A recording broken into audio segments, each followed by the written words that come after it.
ito ay rated SPG, striktong patnubay at gabay ng magulang ang kailangan.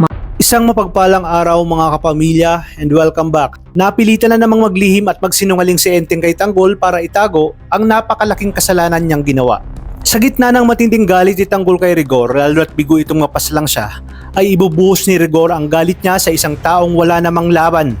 Ito nga ay walang iba kundi si Tindeng. Sa loob ng presinto ay nakapiit si Tindeng pero kahit nakakulong ay hindi siya nagpatinag. Matapang niyang hinarap si Rigor. Hindi siya natakot. Hindi siya nagpatalo sa mga banta nito. Sa halip, tila pinamukhapan niya kay Rigor na bilang na ang mga araw nito sa oras na maupo ang kanyang apong si Tanggol sa munisipyo.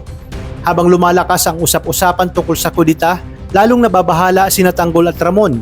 Samantala, may tumawag kay Enteng, isang tawag na nagdulot ng panibagong tensyon. Hindi ito pinalampas ni Tanggol. May ingat niyang sinundan si Enteng at doon, tumambad ang katotohanan. Galit na galit si Rigor, walang awang sinalubong si Enteng ng mga tadyak at sipa. Gulat na gulat si Tanggol sa kanyang mga nasaksihan. Sa isang iglap, sumiklab ang mas matinding galit sa kanyang dibdib. Hindi nagdalawang isip si Tanggol at agad niyang kinompronta itong si Enteng.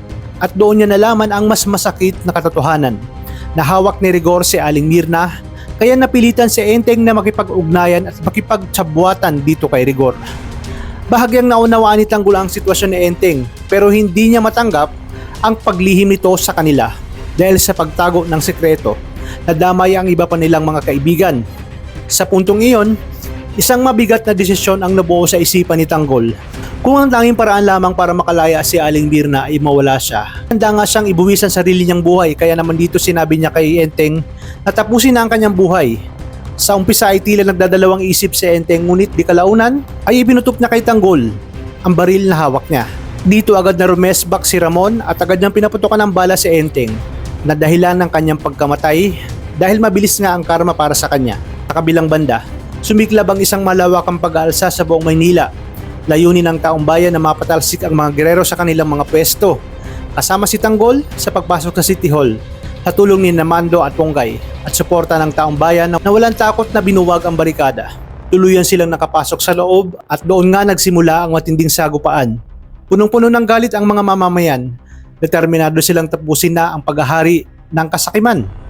Samantala, tila wala na sa katinuan ang mga gerero. Ang tanging nais nila ay kapangyarihan kahit tsurakan pa nila ang dignidad ng taong bayan. Sa gitna ng kaguluhan, nagtagpo naman ang dalawang ina, sina Marites at Jackie. Poot laban sa poot at galit laban sa galit. At habang abala ang lahat sa sagupaan, nasukol ni Miguelito itong si Ponggay.